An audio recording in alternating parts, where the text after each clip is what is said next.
Channel सीडेज agriculture में स्वागत करता हूं। दोस्तों, आज का जो हमारा टॉपिक है सीड कि सीड क्या है, बीज क्या है। सबसे पहले दोस्तों हम सीड को जान लेते हैं कि सीड क्या है। तो दोस्तों मैं आपको एक डेफिनेशन के तौर पे आपको बता दूं कि सीड की डेफिनेशन क्या है। जैसे कि आपको मैं बता दूं, अगर एक सिंपली लैंग्वेज में हम लोग बोले कि कोई फसल है, उससे जो हमें फल प्राप्त होता है, उस फल के जो भ्रूण होता है उससे हम अगर कोई दूसरी फसल तैयार करते हैं तो उसे हम लोग बीज कहते हैं। ठीक है दोस्तों, ऐसा हम इसे कह सकते हैं, परंतु इसकी जो एक साइंटिफिक डेफिनेशन होगी वो क्या होगी हम लोग जानते हैं। तो चलिए देखते हैं कि बीज लैंगिक या वानस्पतिक प्रवर्धिक भाग है जो फसल बोने के काम में आता है। अगर इसको हम थोड़ा सा और समझते हैं कि any plant of which is used for commercial multiplication of crop is called seed. ठीक है दोस्तों, तो वही जैसे मैंने आपको समझाया कि कोई फसल है, उससे हमने कोई सीड प्राप्त किया, उसे ही वो जो फल प्राप्त किया उससे ही हमने अगर कोई नया पौधा तैयार करते हैं तो उसे हम लोग क्या कहते हैं, बीज कहते हैं। दोस्तों बीज के बारे में थोड़ी सी और जानकारी हम लोग देख लेते हैं कि जो मतलब नेशनल सीड कॉरपोरेशन की जो स्थापना हुई थी वो 1963 में हुई थी, 1963 में हुई थी, जो कि दिल्ली में हुई थी है। ठीक है, नेक्स्ट है हमारा कि बीज अधिनियम जो था ये 1966 में बना और उसके बाद बीज अधिनियम जो लागू हुआ ये 1969 में लागू हुआ। ठीक है दोस्तों, उसके बाद जो बीज आदेश है ये 1983 में बना। ठीक है दोस्तों, यदि आपने अभी तक हमारे यूट्यूब चैनल को सब्सक्राइब नहीं किया है तो प्लीज़ हमारे यूट्यूब चैनल को सब्सक्राइब भी कर लें, साथ ही साथ बेल आइकन को दबाना ना भूलें, क्योंकि हम एग्रीकल्चर रिलेटेड जितने भी एग्ज़ाम होती है उससे रिलेटेड बहुत सारे वीडियोस अपलोड करते रहते हैं, जो कि पीएटी, आईसीआर, बीएचयू, यूपी के टेट, सेट, जेट, साथ ही साथ एग्रीकल्चर कंपटीशन एग्ज़ाम से रिलेटेड सभी इंट्रेंस एग्ज़ाम में ये काम आता है। तो दोस्तों आगे की बार फिर से हम लोग देख लेते हैं। जो राष्ट्रीय बीज निगम था ये 1963 में नई दिल्ली में इसी की स्थापना हुई। उसके बाद हम बीज अधिनियम जो था ये 1966 में बना, उसके बाद ये लागू 1969 में हुआ, और जो बीज आदेश है ये 1983 में लागू हुआ। ठीक है दोस्तों, इसके बाद हम लोग देख लेते हैं कि जो केंद्रीय बीज परीक्षण प्रयोगशाला जो कि वाराणसी उत्तर प्रदेश में स्थित है, उसके बाद ISTA जो कि international seed testing association Switzerland, जो कि इसका जो फुल फॉर्म है international seed testing association Switzerland में है स्थापित है ये, और जो नेशनल सीड कॉरपोरेशन है ये नई दिल्ली में है। उसके बाद हम देख लेते हैं कि जो गन्ना और आलू का जो तना होता है उसे भी हम लोग क्या करते हैं, बीज के रूप में जानते हैं। तो दोस्तों मैं आपको बता दूं, जो गन्ना और आलू का जो तना होता है, स्टेम होता है, उसे बीज के रूप में हम लोग क्यों जानते हैं, क्योंकि हम लोग अगर आलू और गन्ने की फसल लेते हैं तो हम इनके तने के माध्यम से ही, इनके स्टेम के माध्यम से ही हम लोग उसकी फसल लेते हैं। इसलिए क्या है कि जो गन्ने और आलू का जो तना है इसे बीज के रूप से भी जाना जाता है। अगला दोस्तों हम लोग देख लेते हैं कि जो बीज होते हैं उसके कुछ गुण होते हैं। तो जो गुड कैरेक्टर सीड जो होते हैं, कि जो उत्तम सीड के जो गुण होते हैं वो क्या क्या होते हैं, तो सबसे पहले हम लोग थोड़ा सा जान लेते हैं। जैसे कि बीज स्थानीय किस्मों के मुकाबले 10 से 15% अधिक उपज देता है। ठीक है दोस्तों, तो ये बात आपको पता होनी चाहिए कि जो अगर अच्छे जो बीज होते हैं वो क्या करते हैं, जैसे कि स्थानीय किस्में हैं, मतलब जो लोकल वेराइटियाँ होती है, जो पुरानी वेराइटियाँ होती है उसकी अपेक्षा जो बीज होते हैं वो क्या करते हैं कि 10 से 15% अधिक उत्पादन देते हैं। उसके बाद विभिन्न प्रकार की मिट्टी व जलवायु में क्या है, ये अनुकूल होते हैं। तो दोस्तों जो सीड होते हैं ये क्या है कि जो सभी प्रकार की मिट्टी होती है, अलग अलग जो मिट्टियाँ होती है, जो जलवायु होती है, उनमें क्या है आसानी से ग्रो कर लेते हैं, इनमें ऐसी कोई प्रॉब्लम जर्मिनेशन की नहीं आती है। तो ये अच्छे बीजों का जो कुछ गुण था जो हमने आपको बताया। आप उसके बाद उसमें और भी है, जैसे कि इसको अपन सिस्टमेटिक ढंग से पढ़ेंगे। सबसे पहले आनुवांशिक शुद्धता, तो जो जेनेटिक प्योरिटी होती है, तो सबसे पहला हम लोग देख लेते हैं कि जो सीड होता है, बीज होता है, उसमें जो जेनेटिक प्योरिटी होगी, आनुवांशिक शुद्धता होगी, वो 99.9% होनी चाहिए। मतलब क्या है, जो सीड है वो आपका 99.9% तक जर्मिनेट होना ही चाहिए, तब वो क्या होगा कि अच्छा बीज कहलाएगा। उसके बाद हम लोग दूसरा देखते हैं कि बीजों की आनुवांशिक क्षमता ज्ञात करने के लिए हम लोग क्या करते हैं, ग्रो आउट टेस्ट काम में लेते हैं। तो दोस्तों ये क्या होता है कि इसमें एक सीड कि जो जर्मिनेशन प्योरिटी है उसे टेस्ट किया जाता है, जिससे क्या है कि बीज की अंकुरण क्षमता का पता लगाया जाता है, जिसके लिए हम लोग क्या करते हैं, ग्रो आउट टेस्ट को हम लोग काम में लेते हैं। अगला है दोस्तों हमारा जो बीज की भौतिक शुद्धता। ठीक है दोस्तों, अभी हमने आनुवंशिक शुद्धता देखा, अब जो बीज है उसकी भौतिक शुद्धता देखेंगे। तो सबसे पहले क्या होता है कि बीज जो भौतिक शुद्धता की अगर हम बात करते हैं तो इसमें 98% तक क्या होनी चाहिए, शुद्धता होनी चाहिए। और जो कि अन्य फसलों के बीज एवं जो खरपतवार या कंकड़ पत्थर किसी भी प्रकार के स्टोन वगैरह इसमें नहीं होने चाहिए। ठीक है दोस्तों, जो अच्छे बीज होते हैं उसमें क्या है कि 98% तक भी मतलब शुद्धता होनी चाहिए, और अन्य बीज के मतलब उसमें किसी भी प्रकार के खरपतवार के सीड या अन्य फसलों के बीज या किसी प्रकार के कंकड़ पत्थर नहीं होने चाहिए।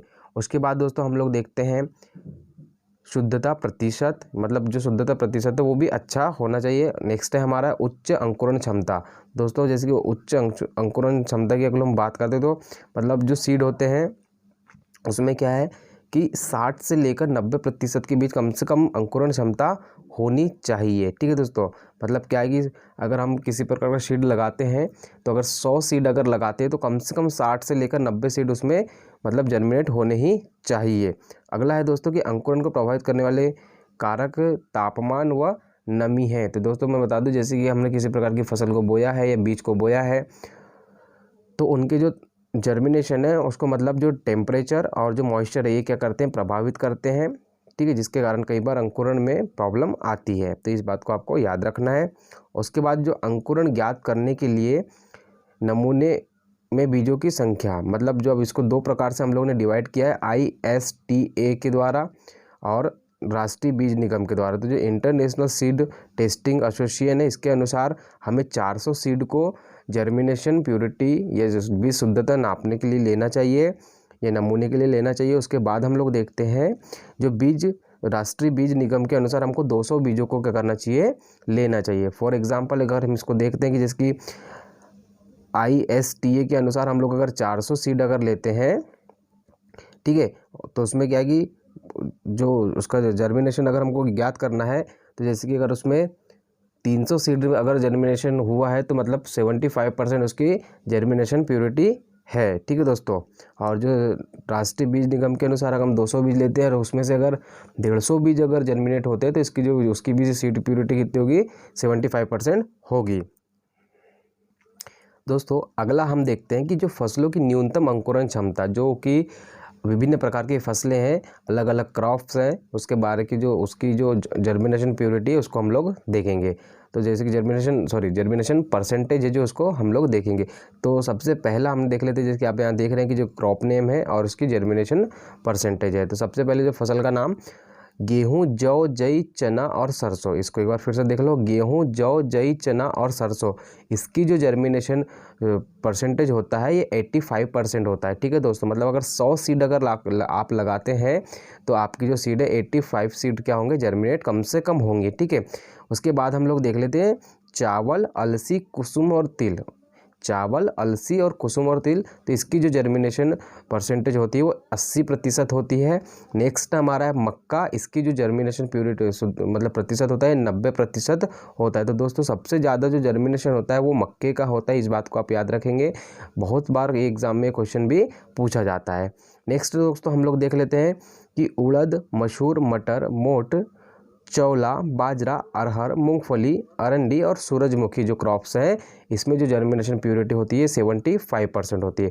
एक बार फिर से इसको हम लोग देख लेते हैं, जो उड़द, मसूर, मटर, मोठ, चौला, बाजरा, अरहर, मूंगफली, अरंडी और सूरजमुखी में क्या है 75% मतलब जो जर्मिनेशन होता है। उसके बाद हम लोग देखते हैं मेथी, टमाटर, सोयाबीन और ग्वार, इसमें 70% जर्मिनेशन होता है। नेक्स्ट हमारा है कपास या भिंडी। ठीक है दोस्तों, जो कपास या भिंडी ये मालवेशी कुल की फसल है, इसमें जो होता है 65% 65% अंकुरण होता है। अगला हम देखते हैं गाजर, पालक, मिर्च और कद्दू वर्गीय, तो दोस्तों इसमें 60% होता है। तो दोस्तों एक बार फिर से इसको देख लो, गाजर, पालक, मिर्च और कद्दू वर्गीय। तो कद्दू वर्गीय में दोस्तों जितनी भी बेल वाली फसलें हैं ये सब आ जाती है। ठीक है, जो कोकोर्बिटेसी क्रॉप होती है इसमें 60% तक जर्मिनेशन प्योरिटी मतलब परसेंटेज होता है। अगला है दोस्तों जो बीज का वास्तविक उपयोगिता मान है, मतलब रियल वैल्यू ऑफ सीड। तो देखिए दोस्तों, सबसे पहले में क्या है कि अच्छे बीज का जो वास्तविक उपयोगिता मान होता है वो 70% से अधिक होता है, मतलब 70% से कम नहीं होना चाहिए। अगर आपको रियल वैल्यू ऑफ सीड अगर कभी पूछा जाता है तो आपको 70% ही कम से कम लगाना है, ठीक है। उससे ऊपर ही होना चाहिए, उससे नीचे नहीं होना चाहिए। नेक्स्ट है दोस्तों हमारा जो बीजों में नमी की मात्रा। तो मैं आपको बता दूं दोस्तों, अगर बीजों में जो नमी की मात्रा है, आप ऐसा बोल सकते हैं कि जो अगर हमको उसको क्या करना है, स्टोरेज करना है, तो मतलब कम से कम कितनी नमी की मात्रा होनी चाहिए। तो दोस्तों जो सबसे पहला देखो, गेहूं, जौ, बाजरा, ज्वार और धान। एक बार फिर से देख लीजिए, गेहूं, जौ, बाजरा और धान में 12% क्या होने चाहिए, मॉइस्चर होना चाहिए। 12% तक नमी होना चाहिए जिसमें हम उसको भंडारित कर सकें।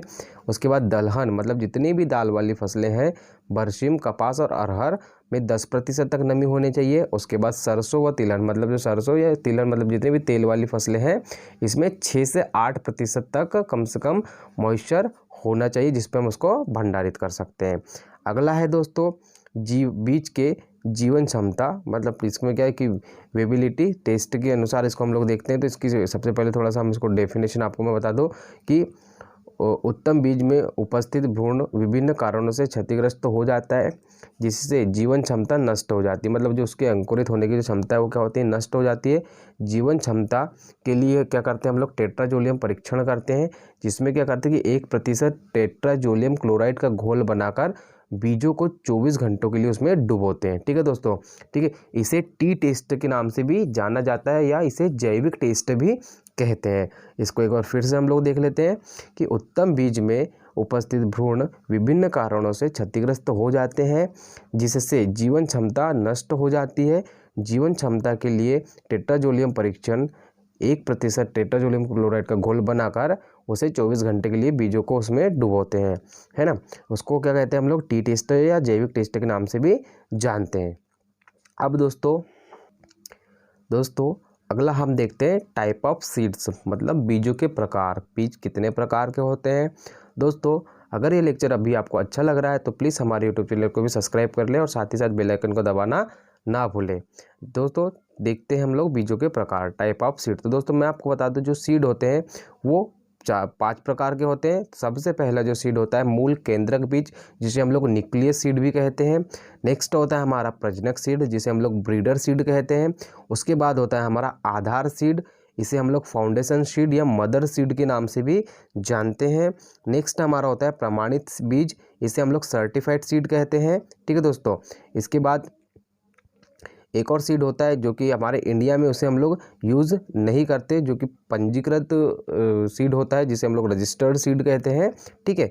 तो उसको भी आपको याद रखना है। तो सबसे पहले हम लोग देख लेते हैं मूल केंद्रक बीज, जिसे हम लोग न्यूक्लियस सीड के नाम से जानते हैं। तो दोस्तों इसकी जो डेफिनेशन होगी, ये कैसे तैयार होता है इसको हम देखते हैं।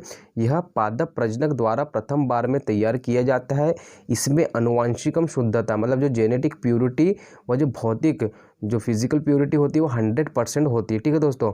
मतलब जो मूल केंद्रक सीड है, इसमें क्या होता है, इसे जो ब्रीडर साइंटिस्ट होते हैं वो लोग उसको फर्स्ट टाइम में तैयार करते हैं, ठीक है। इसकी जो जर्मिनेशन प्योरिटी और फिजिकल प्योरिटी क्या होती है, 100% होती है, ठीक है। इसका जो उत्पादन जो होता है कि जो ब्रीडर साइंटिस्ट की देखरेख में होता है, जो प्रजनक होते हैं, ठीक है, उनकी देखरेख में होता है। अब उसमें क्या है दोस्तों कि इनमें जो बीजों में क्या होता है, टैग दिया जाता है, मतलब कलर के लिए टैग दिया जाता है। तो इसकी जो बोरी होती है, इसका जो पैक होता है ना, इसकी जो पैकिंग होती है उसके ऊपर जो बफ कलर का एक टैग दिया जाता है। तो जो बफ कलर होता है तो दोस्तों ये हल्का क्रीमी कलर का टैग होता है, ठीक है। इसे आपको याद रखना है। क्वेश्चन कई बार ऐसा बनता है कि न्यूक्लियस सीड में जो टैग होता है वह किस रंग का होता है, ठीक है। तो आपको याद रखना है कि ये बफ कलर का होता है। दोस्तों अगला हमारा है प्रजनक बीज, ठीक है, जिसे हम लोग ब्रीडर सीड कहते हैं। अब इसको हम देखते हैं कि जो यह सीड है कैसे तैयार किया जाता है। तो दोस्तों यह बीज पादप प्रजनक या किसी संस्था द्वारा पैदा किया जाता है, ठीक है दोस्तों। तो इसको आपको याद रखना है। प्रजनक सीड जो होता है, मतलब जो ब्रीडर साइंटिस्ट होते हैं, इसे भी मतलब क्या है, वही तैयार करते हैं, है ना, या कोई ऐसी संस्था जहाँ एग्रीकल्चर रिसर्च वगैरह होते हैं वो इसे तैयार करते हैं, ठीक है। उसके बाद क्या होता है कि इसमें भी जो सीड की जो जर्मिनेशन प्योरिटी होती है ये भी 100% होती है। इसका जो उपयोग है, जो फाउंडेशन सीड है या जो आधार बीज है, उसके उत्पादन के लिए किया जाता है। दोस्तों इसमें जो टेग का कलर होता है यह सुनहरे पीले रंग का होता है, यह येलो गोल्डन कलर का होता है। ठीक है, इसे आपको याद रखना है, येलो गोल्डन कलर का इसका टेग होता है, किसका, ब्रीडर सीड का। नेक्स्ट है दोस्तों हमारा आधार बीज। तो दोस्तों मैं आपको बता दूं, आधार बीज को ही फाउंडेशन सीड कहते हैं या इसे मदर सीड के भी नाम से जाना जाता है। कई बार यह क्वेश्चन पूछा गया है कि फाउंडेशन सीड को या आधार सीड को किस अन्य नाम से जाना जाता है, तो आपको आंसर याद रखना है इसका मदर सीड।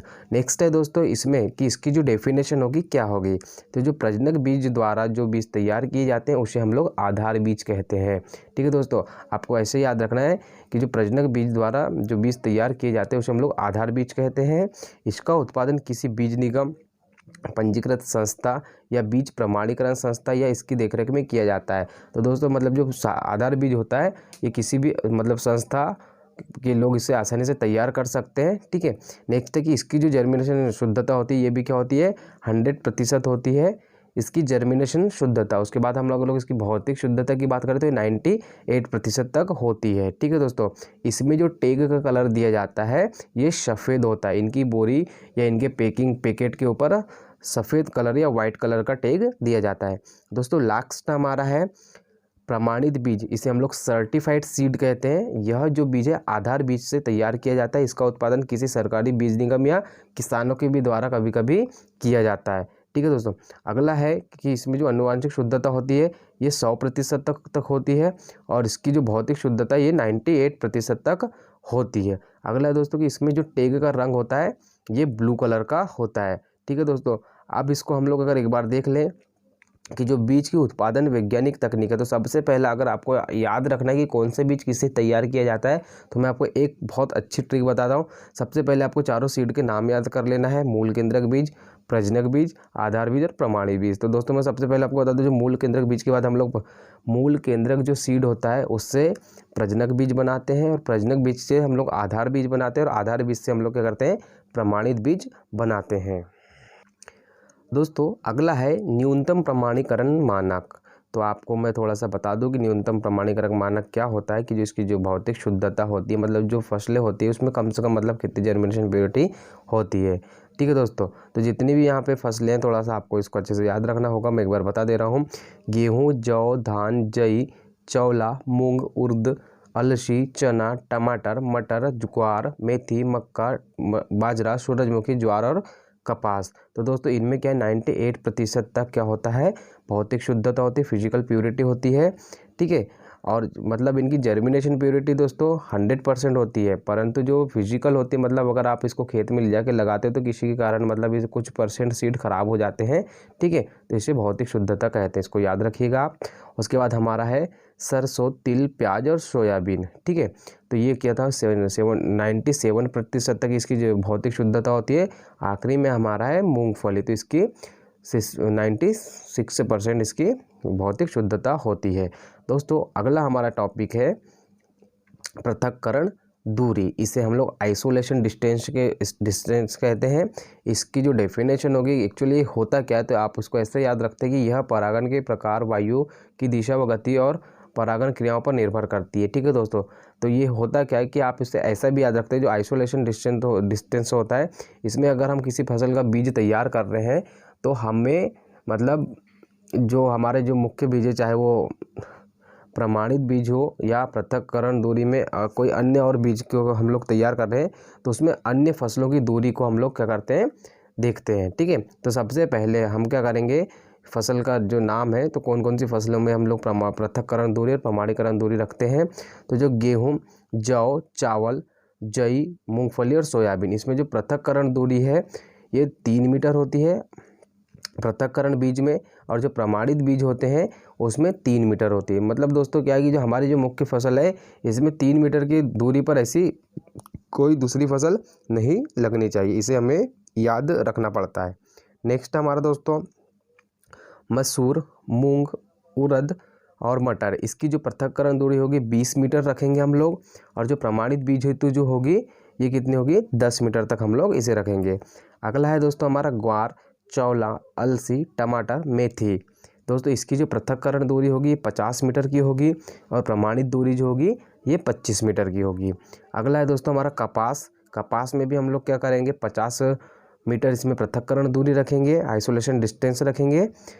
और इसकी जो प्रमाणित बीज के लिए हम लोग अगर उत्पादन अगर हमको करना है तो इसमें 30 मीटर तक इसकी दूरी हम लोग रखेंगे। दोस्तों हमारा अगला है जो संकर बाजरा है, जैसे हम लोग हाइब्रिड बाजरा कहते हैं, इसमें क्या करेंगे 1000 मीटर तक पृथक्करण दूरी रखेंगे। और जो प्रमाणित बीज के लिए क्या करेंगे 200 मीटर तक इसकी पृथक्करण दूरी रखेंगे। अगला हमारा है हाइब्रिड मक्का, संकर मक्का, इसमें 400 मीटर इसकी पृथक्करण दूरी रखेंगे। उसके बाद जो प्रमाणित दूरी है ये 200 मीटर होगी। उसके बाद हमारा जो सरसों है इसमें भी 400 मीटर रखेंगे और उसके बाद प्रमाणित दूरी इसकी 200 मीटर तक रखेंगे। इसके बाद चना, इसमें हम लोग 10 मीटर रखेंगे इसकी पृथक्करण दूरी और प्रमाणित दूरी इसकी रखेंगे हम लोग जो है 5 मीटर। अगला दोस्तों हमारा है बाजरा, इसमें 400 मीटर हम लोग का रखेंगे पृथक्करण दूरी और जो प्रमाणित सीड के लिए जो दूरी होगी ये 200 मीटर होगी अन्य फसलों के साथ। अगला है दोस्तों हमारा ज्वार, इसमें 300 मीटर हम लोग पृथक्करण दूरी रखेंगे और लास्ट में इसकी जो प्रमाणीकरण दूरी है ये कितनी रखेंगे ओनली 100 मीटर। अगला है दोस्तों हमारा सुषुप्ता अवस्था, जिसे हम लोग डॉर्मेंसी कहते हैं। अब दोस्तों डॉर्मेंसी अवस्था की डेफिनेशन को हम एक बार देख लेते हैं कि जीवित बीजों को अंकुरण की आवश्यक सभी दशाएं उपलब्ध होने के बावजूद वह उग नहीं पाता, इसे हम लोग का कहते हैं सुषुप्ता अवस्था कहते हैं।